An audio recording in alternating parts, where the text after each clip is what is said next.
Shalom, puji Tuhan, kita berkumpul lagi tempat ini. Kita mengucap syukur ya, ada sukacita besar kita boleh ada di tempat ini. Walaupun udah suasana libur, tapi tidak mematahkan kita untuk datang kepada Dia. Kita mau bersama-sama, kita mau puji Dia, kita mau bersukacita datang ke dalam hadirat-Nya. Sebelum kita akan mulai, kami undang Bapak Ibu untuk bangkit berdiri. Kita akan berdoa. Kami ucap syukur Bapa untuk pagi ini Tuhan, karena Engkau begitu baik, Engkau sangat baik. Engkau juga menyertai kami sepanjang minggu ini Tuhan, sehingga pagi ini Tuhan kami boleh bersama-sama untuk beribadah, untuk datang mencari wajah-Mu Tuhan. Terima kasih Bapa, satukan hati kami, biarlah hati kami fokus padamu Tuhan, untuk datang mencari Engkau, isi hatimu Tuhan. Terima kasih Bapa, pimpin ibadah pada pagi hari ini Tuhan, ke dalam tangan-Mu kami serahkan. Haleluya, amin. Haleluya. Sukacita Tuhan adalah kekuatan kita, amin. Amin.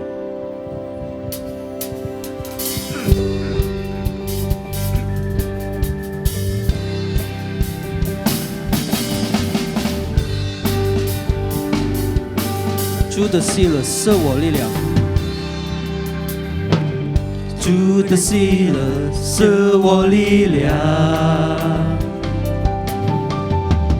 你的救恩是我盼望，虽然干了树不效力，也就不到树不结果，我仍因着我的神欢喜快乐。主的喜乐是我力量，你的救恩是我盼望，虽然干了树不效力，也是不到树不结果，我仍因着我的神欢喜快乐。我要赞美，无论得胜或不得胜，我要赞美，每天从日子到日落，我心决定你，每天赞美不停，我要赞美，要赞美，我要赞美，只要赞美，那是欢呼，你是永远的神君王。Haleluya, kita nyanyikan sekali lagi lagu ini. 主的喜乐是我力量，你的救恩是我盼望，虽然干了树不效力，也是不到树不结果，我仍因着我的神欢喜快乐。我要赞美，无论得胜或不得胜，我要赞美，每天从日子到日落，我心决定每天赞美不停，我要赞美，要赞美，我要赞美，只要赞美，那是欢呼，你是永远的神迹王。我要赞美，无论得胜或不得胜，我要赞美，每天从日子到日落，我心决定你，每天赞美不停，我要赞美，要赞美，我要赞美，只要赞美，我赞美，要赞美，我要赞美，只要赞美，那是欢呼，你是永远的神君王。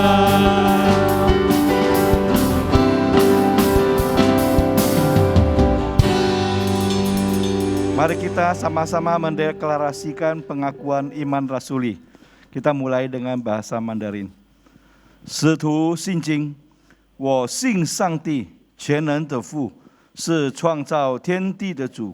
我信我主耶稣基督是上帝的独生子，因圣灵感应，为童贞女玛利亚所生，在本丢比拉多手下受难，钉在十字架上，受死埋葬，降在阴间，第3天从死人中复活，升天，坐在圣父的右边，将来必再降临审判活人死人。我信圣灵，我信圣而公之教会，我信圣土相通，我信罪的赦免，我信身体复活，我信永生。阿们。Pengakuan iman rasuli. Aku percaya kepada Allah Bapa yang Maha Kuasa, Khalik langit dan bumi, dan kepada Yesus Kristus, anaknya yang tunggal Tuhan kita, yang dikandung dari Roh Kudus, lahir dari anak darah Maria, yang menderita sengsara di bawah pemerintahan Pontius Pilatus, disalibkan, mati, dan dikuburkan, turun ke dalam kerajaan maut. Pada hari yang ketiga, bangkit pula dari antara orang mati, naik ke surga, duduk di sebelah kanan Allah Bapa yang Maha Kuasa. Dan dari sana ia akan datang untuk menghakimi orang yang hidup dan yang mati. Aku percaya kepada Roh Kudus, gereja yang kudus dan am, persekutuan orang kudus, pengampunan dosa, kebangkitan tubuh, dan hidup yang kekal. Amin. Silakan duduk kembali. Kita akan mendengarkan kebenaran firman Tuhan. Biarlah Tuhan menolong kita, menjaga hati kita dan pikiran kita untuk fokus datang kepadanya, melakukan apa yang menjadi kehendak-Nya.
See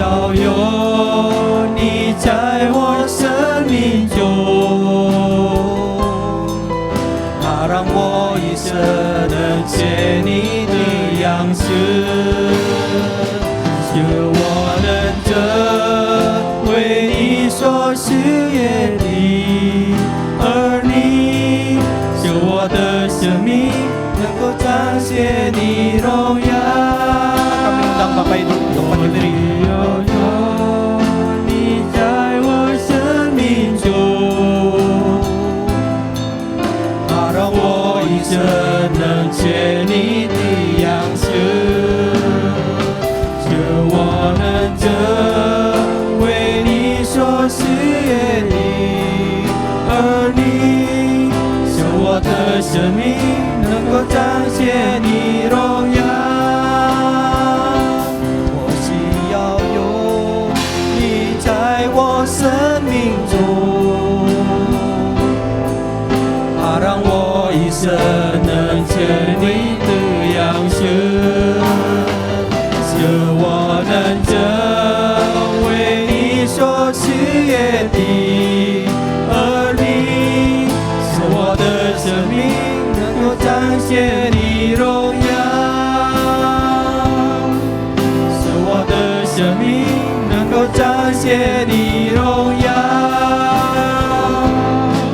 使我的生命能够彰显你荣耀。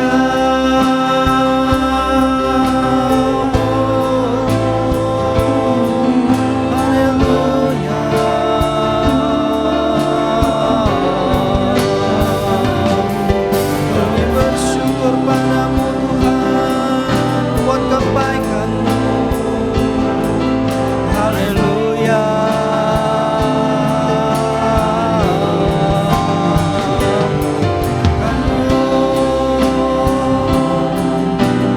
Namamu Tuhan, kami tinggikan namamu.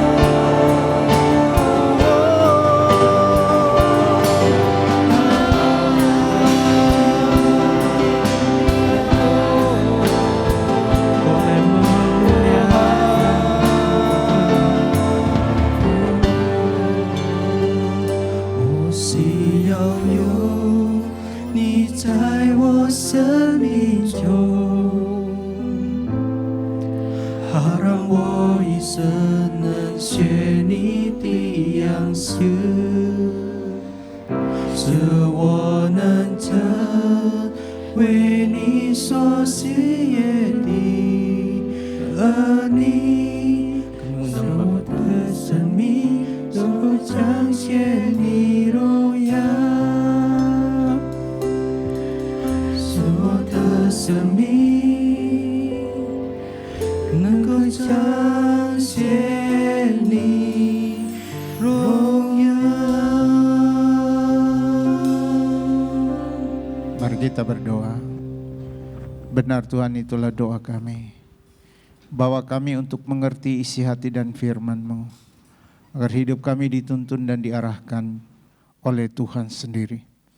Hari ini kami bersyukur karena kami ada di hari pertama di bulan yang baru, di bulan Mei. Kami tahu ada banyak hal baru, ada banyak hal luar biasa, ada banyak mujizat yang telah Engkau siapkan untuk hidup kami di sepanjang minggu bulan yang baru ini. Karena itu kami mau bergairah, kami mau bersemangat untuk berjalan di dalam setiap waktu hidup kami bersama dengan Tuhan untuk mengalami kekuatan, kemenangan dan mujizat itu. Terima kasih Tuhan, pada waktu ini bersabdalah kepada kami karena kami siap mendengarkan isi hati-Mu. Di dalam nama Tuhan Yesus yang adalah firman itu, kami berdoa dan kami bersyukur. Dan setiap kita yang siap menerima firman Tuhan sama-sama katakan, amin. Bapak Ibu silakan, selamat pagi dan shalom. Puji nama Tuhan, kita bisa berkumpul kembali dan sudah mulai mendekati normal. Walaupun kita tidak benar-benar normal dulu karena kita semua masih pakai masker gitu ya. Ya, jadi hari ini agak longgar. Nah, biasanya kalau kita longgar kita lebih nyaman. Ya, dulu kalau nggak rame kita merasa kok sepi ya. Ya, tapi sekarang kalau terlalu rame kita langsung masuk kok rame ya, gitu ya. Jadi sekarang kebalik gitu ya. Situasinya berbalik. Ya, apakah hari ini ada yang nonton? Maksudnya ikut ibadah dari rumah juga mungkin? Atau nanti disiarkan ya? Oke, baik. Puji Tuhan.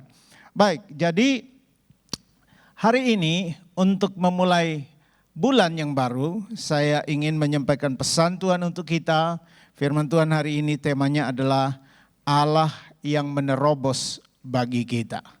Allah yang menerobos bagi kita. Dalam bahasa Alkitab, bahasa Ibraninya disebut sebagai Baal Perazim. Jadi Allah sang penerobos. Saudara, saya tidak tahu apa yang saudara harapkan di bulan yang baru ini. Tapi kalau saudara mau hidup dan mengalami mujizat penerobosan yang dari Tuhan, bukan terobos dari dirimu sendiri, karena Tuhan itu adalah pembuat jalan. Terobosan itu ada kalanya tempat itu belum ada jalan, tetapi diterabas kalau bahasa Indonesianya, supaya membangun jalan baru di sana. Nah, kalau seandainya rencana saudara, angan-angan saudara, harapan saudara, mimpi saudara, seperti hutan belantara yang belum ada jalannya, saya mau beritahu, Allah sanggup membuat jalan buat engkau. Katakan amin. Karena Alkitab katakan di dalam Yesaya, di padang gurun pun Dia bisa menyediakan jalan buat hidup kita. Bahkan ketika jalan itu harus melewati api pun, kita tidak akan hangus terbakar kalau jalan itu dibuat oleh Tuhan.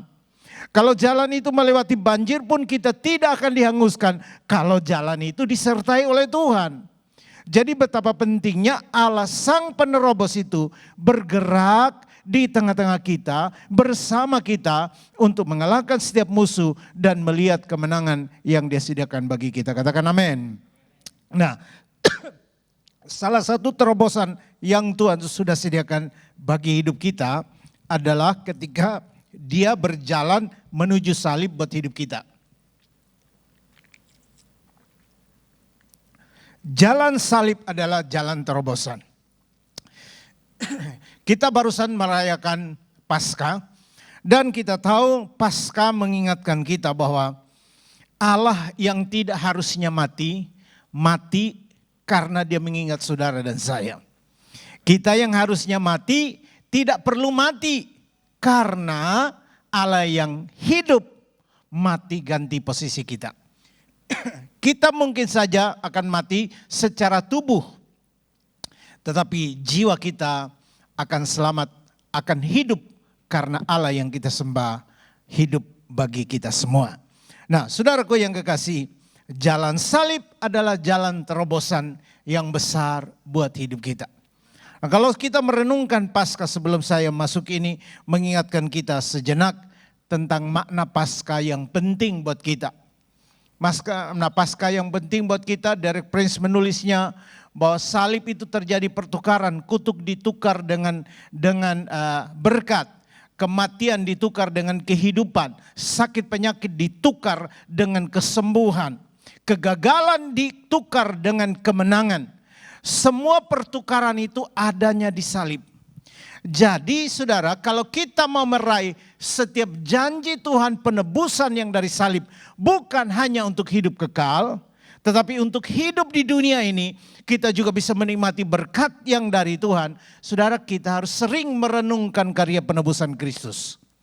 Sembari kita merenungkan apa yang Yesus minta kepada kita. Di dalam Lukas 9 dikatakan, setiap orang yang mengikuti aku, dia harus menyangkal dirinya, memikul salibnya setiap hari, baru kita bisa memenangkan setiap pertempuran itu. Nah, pertanyaannya begini, kemana kita harus pikul salib kita? Ke salib Kristus. Mengarah ke Golgota. Karena di Golgota itulah terjadi pertukaran. So seberat apapun yang kita harus pikul karena itu tanggung jawab kita. Itulah beban yang Tuhan izinkan untuk melatih otot iman kita supaya semakin hari semakin kuat. Nah, saudara, orang yang tidak mau memikul salib, biasanya salibnya dilemparkan ke orang lain. Seorang pria yang tidak mau mengambil tanggung jawab untuk memikul salib, membimbing keluarganya, walaupun itu berat, dia harus menafkahi dan melakukan pekerjaannya sebagai seorang pria dengan baik, maka salibnya dilemparkan kepada istri dan anak-anaknya. Seorang wanita yang tidak mau memikul salib, mengambil tanggung jawab, karena salib itu berbicara tanggung jawab. Yesus mengambil tanggung jawab supaya saudara dan saya ditolong dan diselamatkan. Seorang wanita yang tidak mau mengambil tanggung jawab, dia hanya pengennya drakor doang, drama Korea.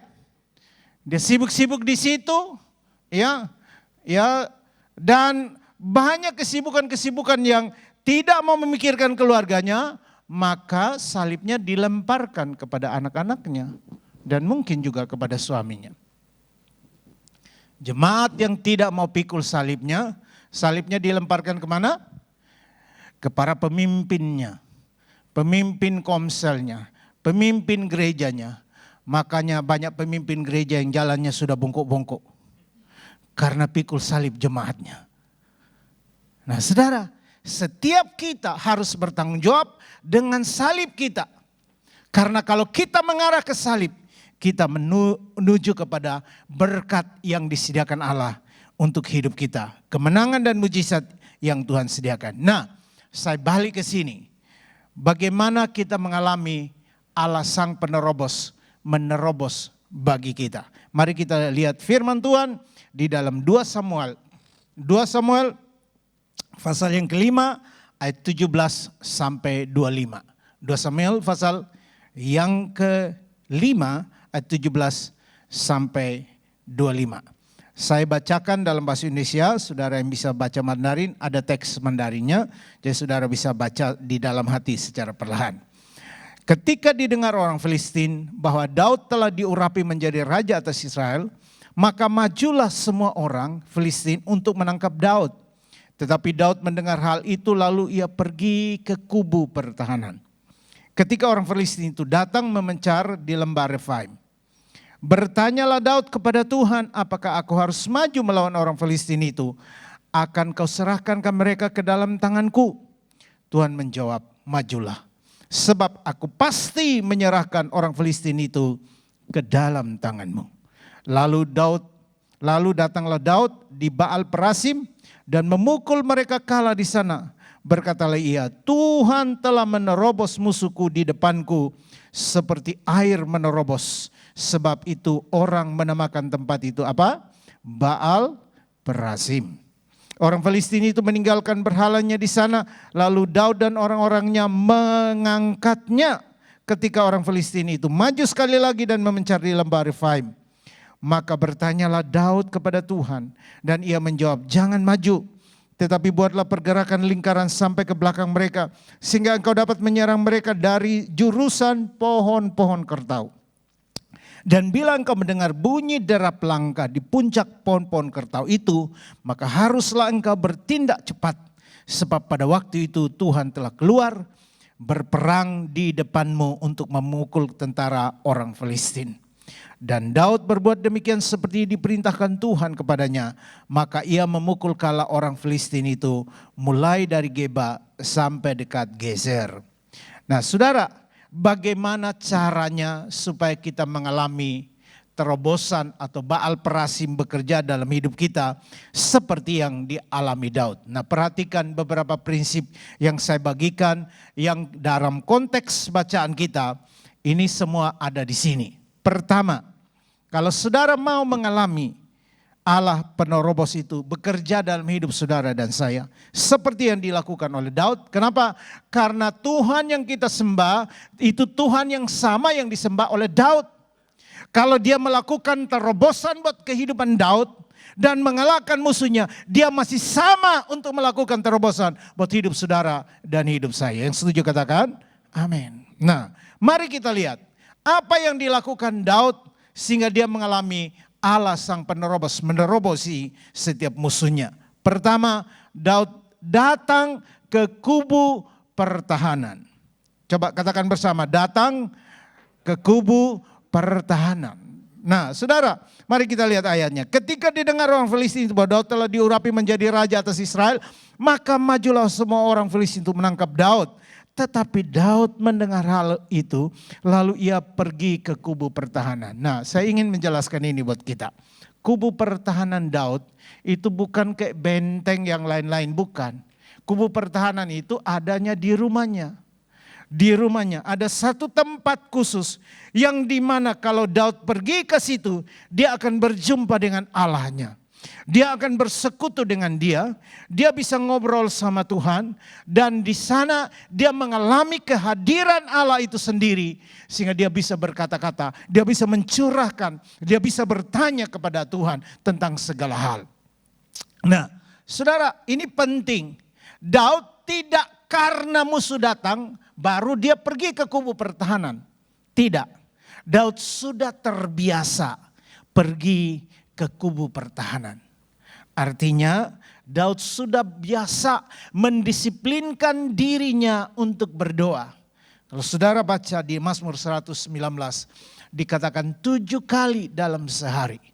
Kalau ada saudara kita yang beribadah 5 kali sehari, orang Yahudi yang benar, yang sungguh-sungguh hidup menjalani Taurat, mereka harusnya 7 kali dalam sehari. Mereka harus beribadah, melapor, bersekutu, dan mengalami keintiman dengan Tuhan. Saudara bayangkan, nah Daud punya tempatnya. Hari ini saudara, kita sebagai anak Tuhan, kita tanya bahwa Tuhan memang tidak dibatasi oleh ruang dan waktu. Sehingga orang berkata di mana ada Tuhan, Tuhan ada di hatinya. Tetapi sayang, banyak orang Kristen tidak memiliki ukuran yang tepat tentang ibadahnya, tentang kedisiplinannya bersekutu dengan Allah. Ada seorang anak muda yang saya tanya, berapa sering kamu berdoa? Dia bilang doa saya 24 jam. Hebat sekali kau. Berarti setiap waktu kamu berdoa. Ya, ternyata tidak demikian. Kalau kita mau mendisiplinkan diri, harus ada ukuran, saudara. Harus ada ukuran. Segala sesuatu yang kita anggap sebagai target harus ada ukurannya. Di dalam dunia usaha pun saudara mengalaminya. Begitu juga kalau saudara mau mengatur ibadahmu kepada Tuhan, harus ada ukuran. Salah satu yang saya kira perlu dibangun dalam hidup kita dan keluarga kita adalah tempat untuk berdoa. Kubu pertahanan adalah tempat saya bersekutu dengan Tuhan. Tempat saya mengalami keintiman dengan Tuhan. Itu disebut kubu pertahanan. Kubu pertahanan hidup saudara dan di rumah saudara tidak perlu besar. Mungkin hanya satu tempat kecil seperti ini yang saudara bisa berlutut di hadapannya. Dan disinilah saudara berkata, ini kubu pertahanan. Tapi saudara harus menandainya. Ketika saya masih kontrak di rumah kontrakan pun, saya punya satu tempat. Tempatnya hanya cuma satu kontrakan kecil dan hanya ada di rumah. Saya punya satu tempat, di sudut tempat tidur itu tempat saya berlutut. Saya menandainya, saya tidak mau katakan bahwa saya lebih baik dari saudara, bukan. Tapi cara saudara memperlakukan Tuhan, menghormati Tuhan akan menentukan saudara akan diberkati atau tidak. Karena Alkitab katakan begini, Tuhan berbicara jelas, siapa menghormati Tuhan akan dihormati. Siapa meninggikan Tuhan akan ditinggikan. Siapa mengabaikan dia akan menanggung akibatnya. Jadi tidak masalah saudara rumah besar atau saudara rumah kecil. Pertanyaan apakah ada tempat untuk saudara bersekutu dengan Allah? Kalau saudara belum punya dan saudara pengen supaya terjadi terobosan dalam hidup saudara, buatlah satu tempat. Gak perlu besar, mungkin di sudut kamar saudara. Di rumah saya, kamar kami, ada kamar. Terus saya sengaja buat kamar 2x2 di belakang, nyambung persis di kamar saya. Itu tempat untuk saya renungan, saya baca, dan sekaligus di tempat itu saya berlutut di situ. Ada 2 bantal yang menemani saya. Kalau saudara satu waktu datang ke rumah saya tunjukkan bantal itu. Dulu saya berlutut tanpa bantal, tapi lama-lama kakinya kepalan gitu, sakit sekarang. Makin tipis itu daging. Ya, jadi sekarang saya pakai bantal 1, buat yang di bawah, dan bantal 1 untuk saya taruh siku-siku saya. Saudara berkata, itu agamawi sekali. Sekarang ada pembahasan yang mengatakan begini, mana pentingan mana? Ritualitas atau spiritualitas? Tentu kita akan menjawab spiritualitas. Ritual, tapi saya mau beritahu saudara. Tanpa disiplin ritualitas, saudara tidak pernah memiliki spiritualitas yang baik.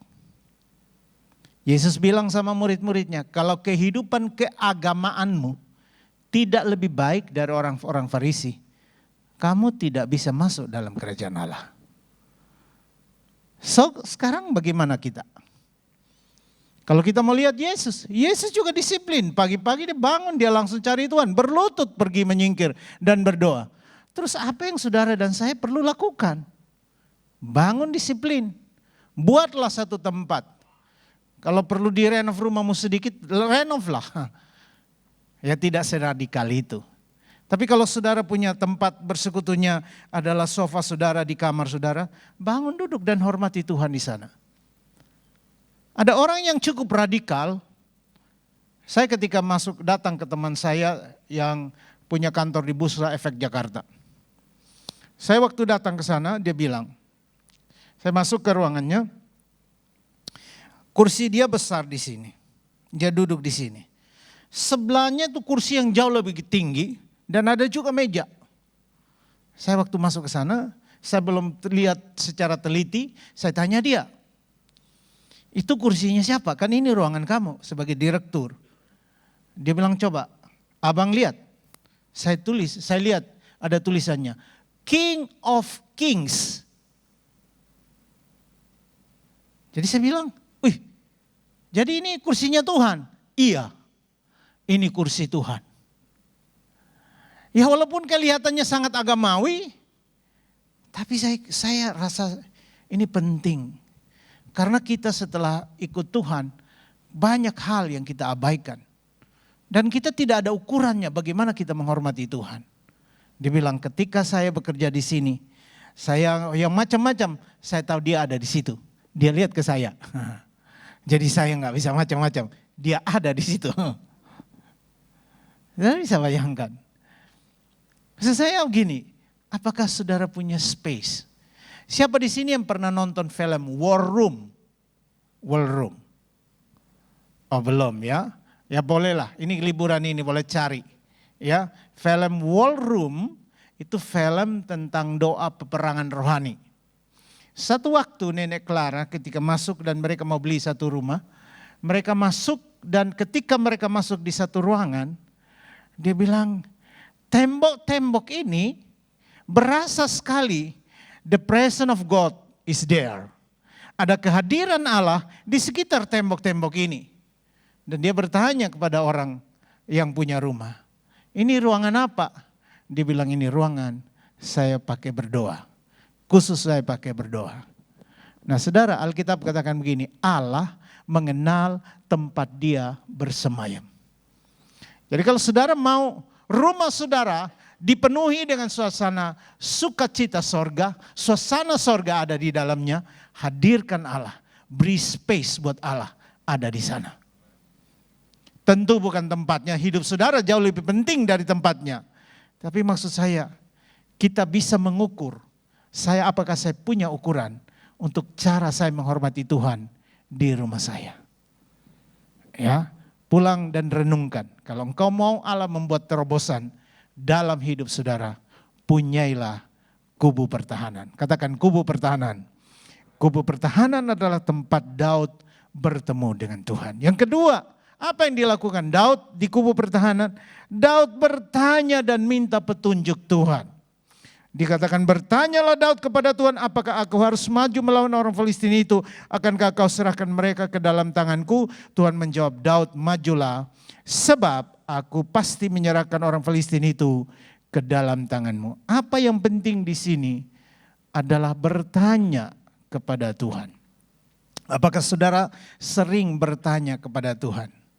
Saya beritahu saudara, ketika Daud bertanya kepada Tuhan tentang orang Filistin ini musuh yang sudah berkali-kali, ratusan kali Daud kalahkan.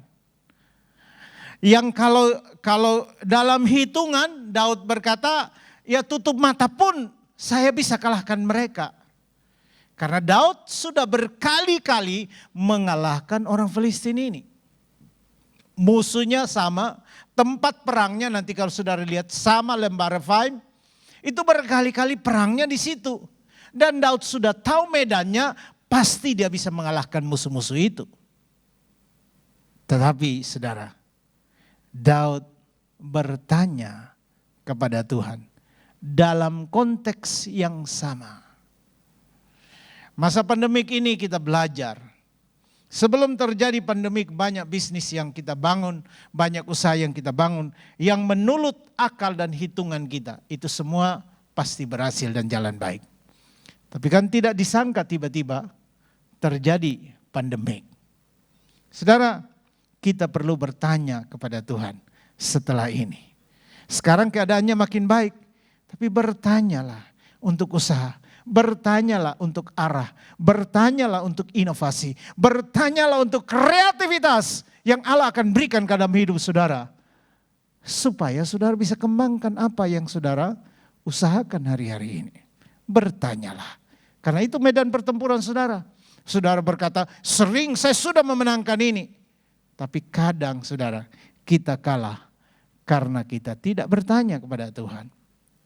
Kalau tiba-tiba klien saudara order 3 kali lipat dari biasanya, bertanyalah kepada Tuhan. Tuhan, apakah ini untung atau buntung? Saya sudah ketemu orang yang berkata, dalam 1 tahun dia bayarnya bagus sekali. Kadang dia order 2 kali lipat. Tapi ketika sebelum pandemik dia order 3 kali lipat. Dan setelah itu saya sulit mencarinya. Dia sudah seperti setan yang menghilang. Kalau bahasa anak gaul sekarang, dia ghosting. Ya, jadi ghost dan enting gitu ya. Jadi dia menghilang. Saudara, itu sebabnya kita perlu bertanya. Daud bertanya kepada Tuhan. Dan Tuhan menjawab, majulah sebab aku akan menyerahkan orang Filistin itu ke dalam tanganmu. Saudara mungkin bertanya kepada saya, Pak Pendeta, bagaimana kalau saya setelah bertanya, terus Tuhan tidak ngomong? Nah, dengarkan baik. Tuhan ngomong itu tidak selalu langsung kepadamu waktu engkau berdoa. Karena waktu engkau berdoa dan waktu bertanya, otakmu lagi jalan juga. Nanti begini ya, nanti begini ya. Salah satu pasti Tuhan ngomong pakai yang ini. Enggak, Tuhan enggak ngomong gitu. Otakmu kalau lagi kerja, Tuhan enggak ngomong apa-apa, percaya saya. Tuhan enggak ngomong. Tapi nanti waktu kamu keluar, di jalan, di kantor, pas di komsel, orang-orang ngomong itu barang yang kamu tanya kepada Tuhan. Nah, ketika orang lain lagi berdiskusi itu, pasang telingamu. Jangan nimpalin, pasang telingamu. Jangan ditimpal, oh saya punya pengalaman, udah diam aja. Karena mungkin Tuhan sedang berbicara kepada kamu, lewat orang, lewat situasi yang sedang terjadi di jalan itu. Saudara, ini penting kita belajar. Karena Tuhan punya jutaan cara untuk berbicara kepada kita. Masalahnya kita tidak punya waktu, kita tidak punya ruang agar Allah menyatakan isi hati dan rencananya buat hidup kita. Percayakah saudara bahwa rancangan Tuhan bagi hidup saudara dan saya adalah damai sejahtera, bukan kecelakaan, memberikan hari depan yang penuh dengan harapan. Berapa banyak yang saudara percaya itu rancangan Tuhan buat hidup saudara? Boleh lambaikan tangan saudara. Kalau saudara percaya, bertanya kepadanya. Karena Tuhan mau supaya kita bergantung kepadanya. Tuhan mau kita tidak berjalan dalam lembah kekelaman, tapi kita menemukan padang rumput hijau dan air tenang buat hidup kita, karena Dia sang gembala yang baik buat hidup kita. Dengan cara Daud bertanya, saudara dengarkan baik. Daud berarti selama ini dalam peperangan yang dia menangkan, dia menandai bahwa Allah lah yang berperang baginya. Dia sadar bukan karena kepandaiannya, bukan karena kehebatannya mengatur strategi, tapi hikmat dan kemampuan sungguh-sungguh datang dari Tuhan. Itu sebabnya Daud walaupun sering menang di sana, tetap bertanya kepada Tuhan. Nah, yang ketiga, saudara, yang ketiga. Apa yang kita harus lakukan supaya Allah membuat terobosan? Mengangkut dan membebaskan jiwa-jiwa dari ikatan berhala. Nah saudara, hari-hari ini banyak orang terikat dengan berhala-berhala yang baru. Ya masa pandemik pun banyak berhala baru. Berhala sepeda lah, berhala apa macam-macam berhala. Yang berhaja gadgetnya itu banyak berhala.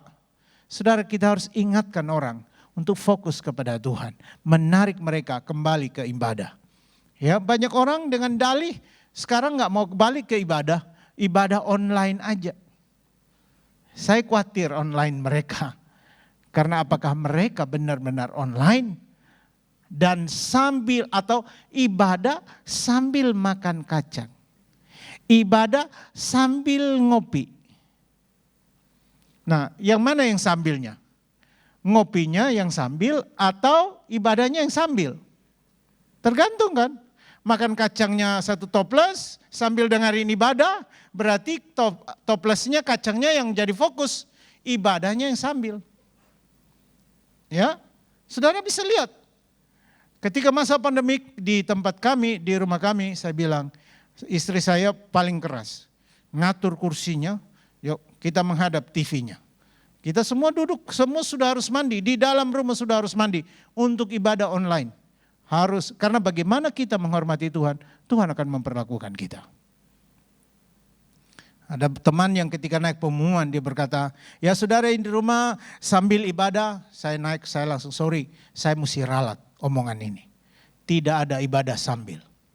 Karena sambil artinya salah satunya jadi sambil. Takutnya ibadahnya yang sambil.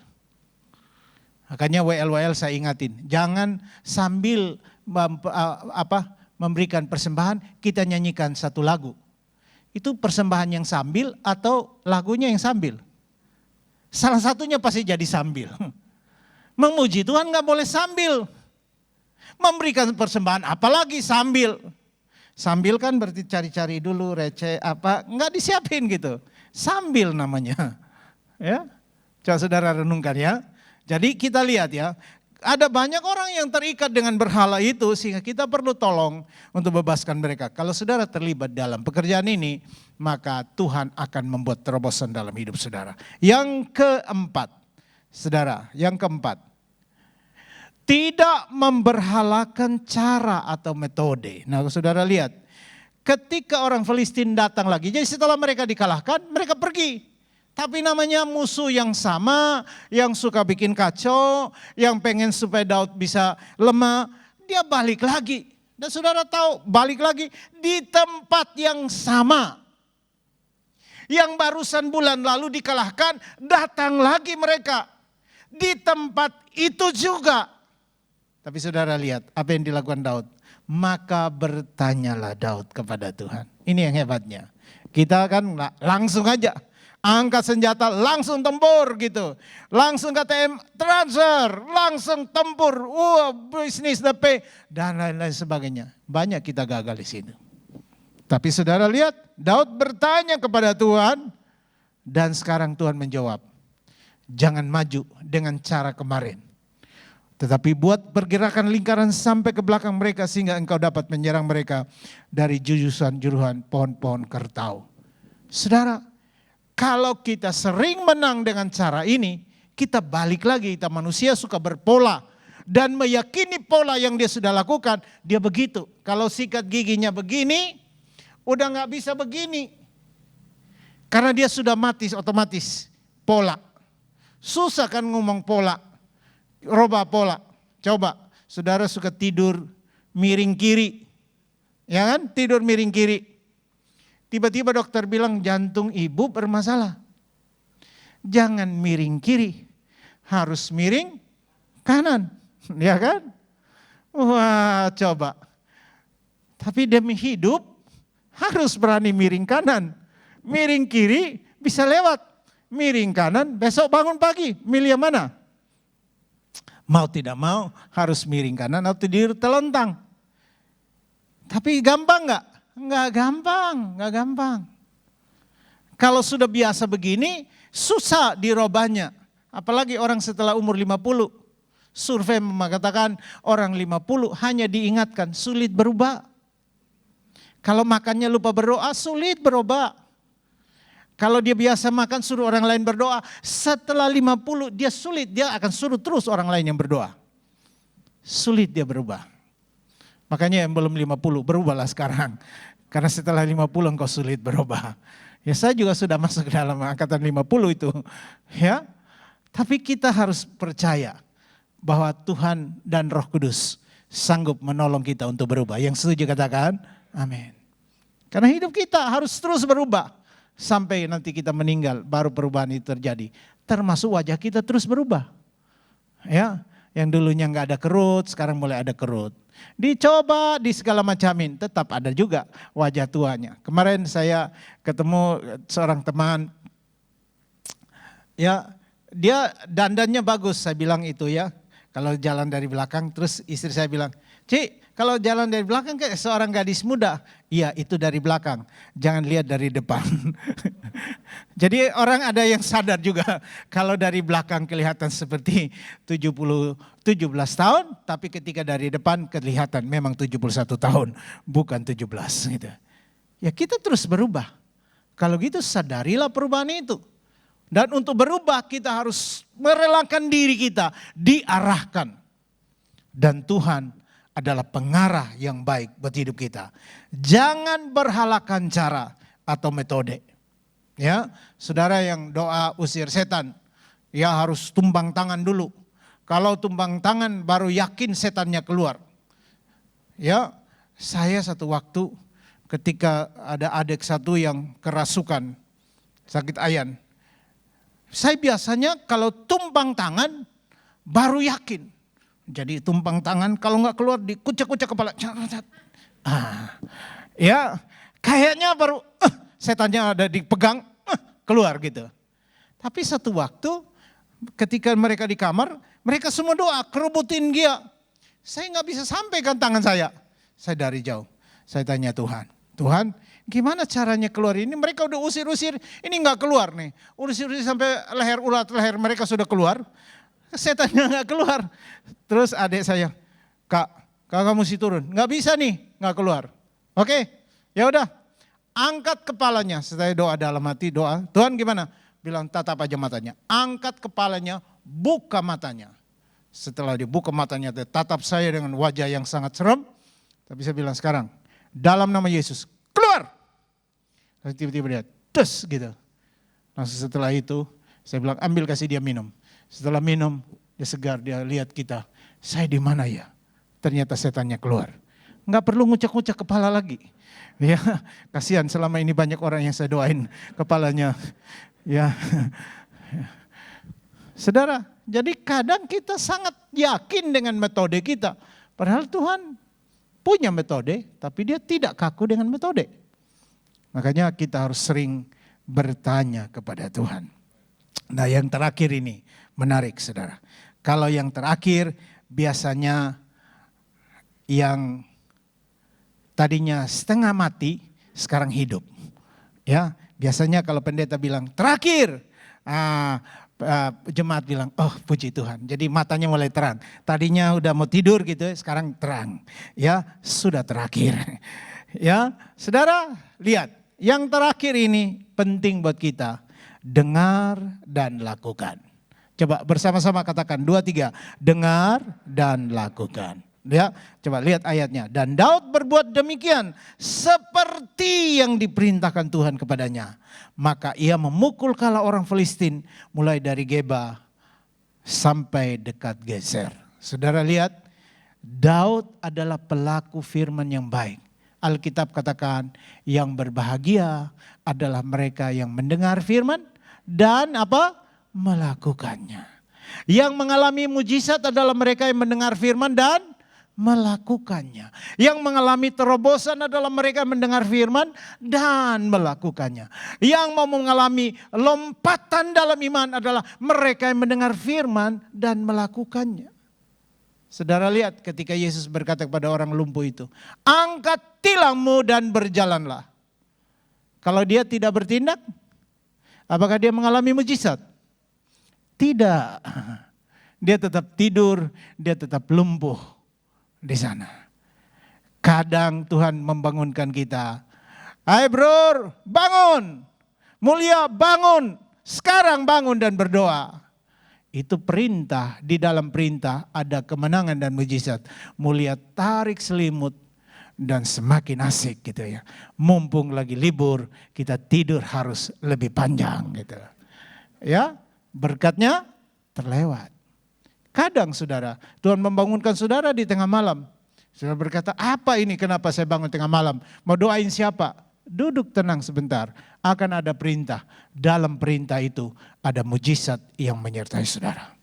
Lakukan itu karena kebahagiaan hidup saudara ditentukan oleh apakah saudara bersedia menjadi pelaku firman atau hanya pendengar saja. Ya, nah saudara, hari ini kita sudah dengar firman bahwa Allah Sang Penerobos akan melakukan terobosan bagi kita. Caranya saudara, punyai kubu pertahanan. Coba katakan, kubu pertahanan. Pak Joli boleh ke sini. Ya, jadi punyai kubu pertahanan. Tim musik boleh sekalian. Kubu pertahanan itu penting. Kubu pertahanan berbicara tentang ruangan tempat kita bersekutu dengan Tuhan.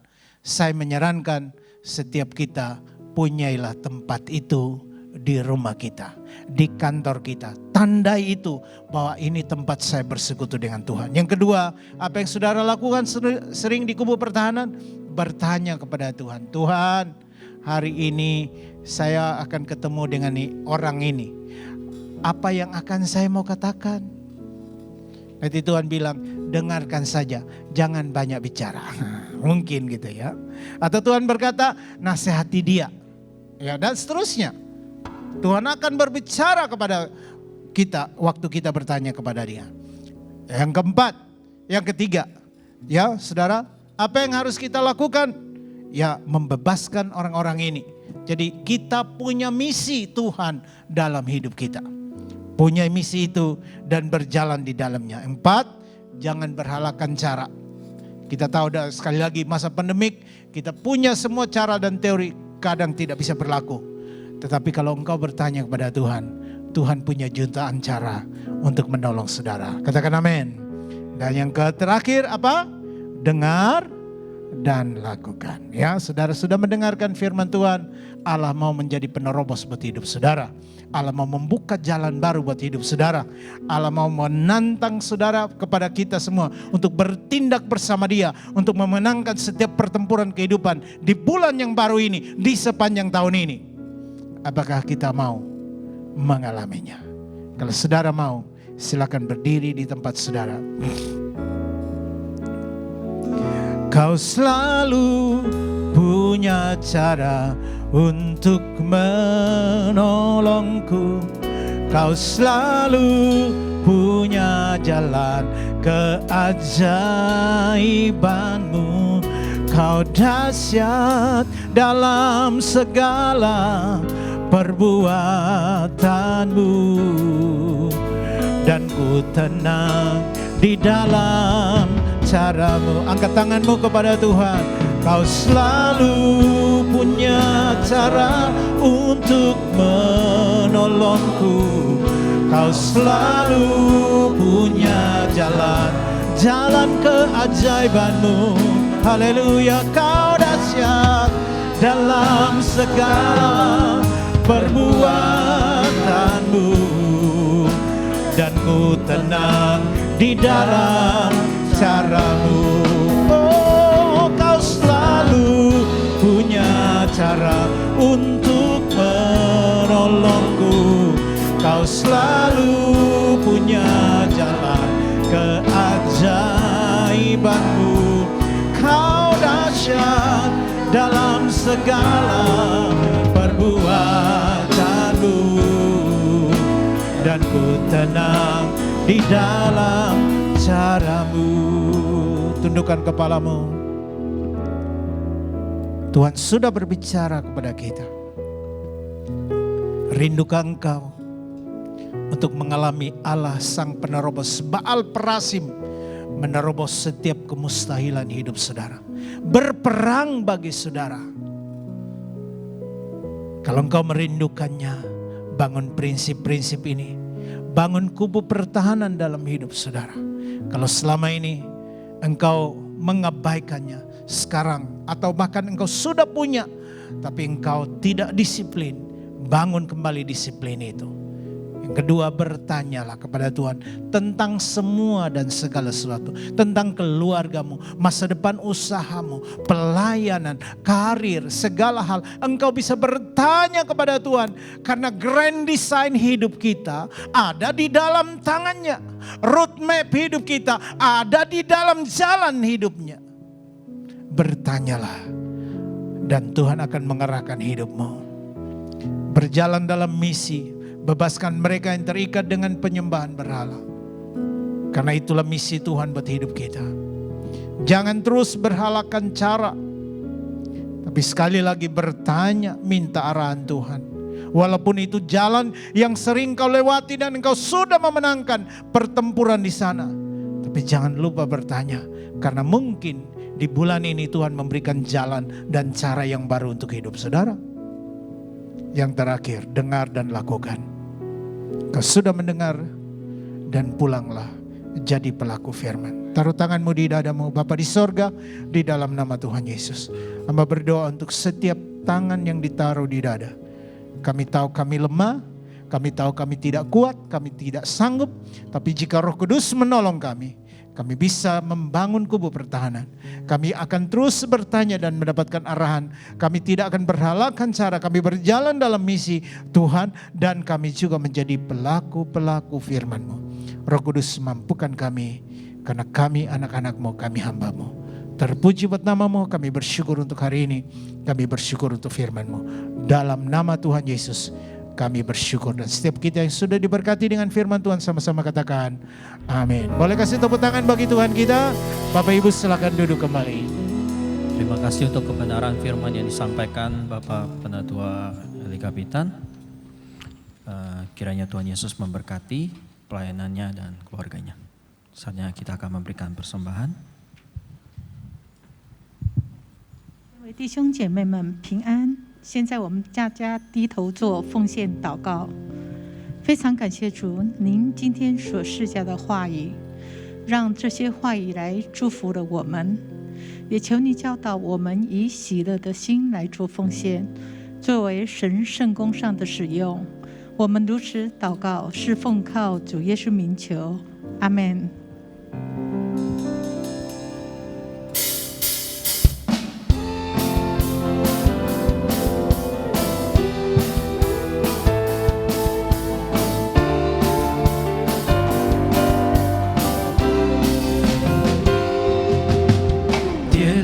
牵我手，一起向前走。生活中有主相伴乐无穷。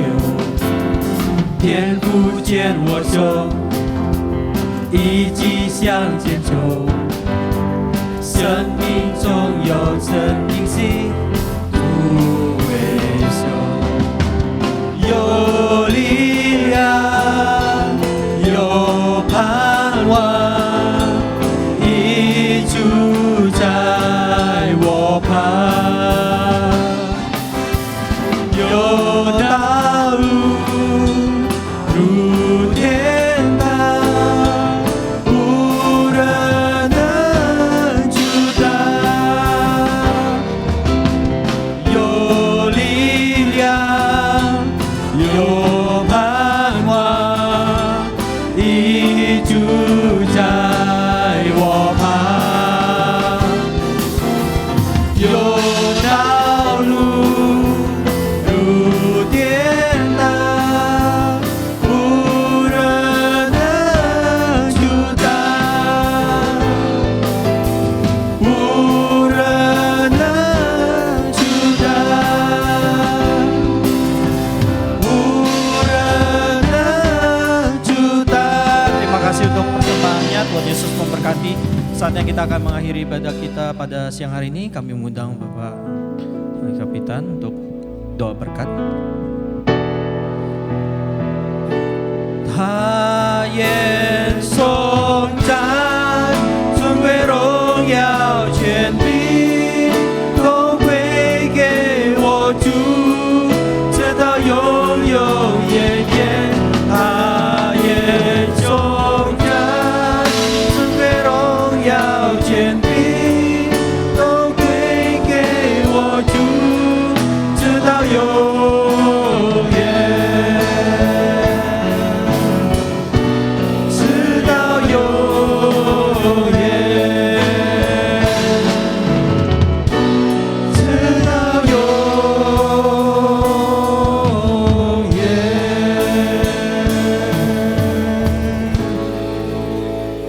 akhir ibadah ini ya Tuhan, kami bersyukur karena kami masih diberi kesempatan untuk bersekutu dan mengalami kebaikan Tuhan, mendengarkan suara Tuhan, memuji dan menyembah Engkau. Hamba berdoa untuk setiap jemaat Tuhan yang mungkin tidak sempat hadir ibadah ini karena mereka ada di rumah atau di tempat liburan. Tuhan sertai dan berkati mereka.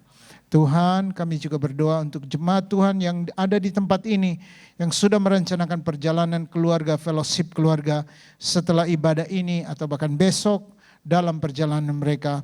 Kami berdoa Tuhan, sertai, bungkus tutup dengan darah-Mu, jauhkan maut kecelakaan dalam perjalanan mereka. Biarkan liburan mereka disertai, diberkati Tuhan. Mereka terus mendengarkan arahan dan tuntunan Tuhan. Kami serahkan Tuhan suasana libur lebaran ini ke dalam tangan-Mu. Tuhan berkatilah seluruh bangsa kami, Sabang, Merauke, Miangas, Pulau Rote. Tuhan tolong supaya suasananya kondusif, semua baik. Dan setelah itu ketika kembali libur lebaran setelah selesai dan kembali dalam waktu-waktu mendatang, juga Tuhan tolong agar semua suasana kota bangsa kami tetap aman dalam kendali Tuhan. Terima kasih Tuhan untuk semuanya. Hamba berdoa untuk jemaat-Mu yang sakit hari ini.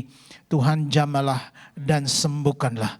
Kuatkan mereka yang lemah, hibur yang susah, dan bukakan pintu berkat dan mujizat.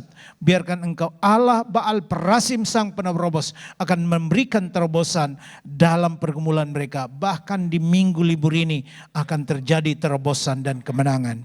Terima kasih Tuhan untuk ibadah ini. Berkati seluruh tim Praise and Worship, semua yang sudah terlibat, yang sudah menyertai dalam ibadah ini, menyiapkannya. Tuhan sertai dan berkati mereka. Terima kasih. Bagi Tuhan segala pujian, berkati hamba-Mu Penatua Kosen dan keluarga yang sedang mempunyai acara khusus. Sertai dan berkati mereka Tuhan, agar fellowship mereka mendatangkan berkat dan kasih karunia. Terima kasih Tuhan untuk semua dan segalanya. Karena itu saudaraku jemaat Tuhan, arahkan hatimu, angkat tanganmu, percayalah. Dari Tuhan datang berkat, dari Tuhan datang pertolongan. Tuhan memberkati engkau dan melindungi engkau. Tuhan menghadapkan wajahnya kepadamu, menyinari engkau dengan kasih setianya, dan memberi engkau damai sejahtera. Dalam berkat besar dari Allah Bapa, cinta kasih dari Tuhan kita Yesus Kristus, kuasa kekuatan kemenangan dalam Roh-Nya Kudus, menopang, menyertai dan memberkati kita semua dari sekarang kekal selama-lamanya. Segala berkat ini datang pada kita saat ini di dalam nama Tuhan Yesus, dan kita yang menerimanya sama-sama katakan amin.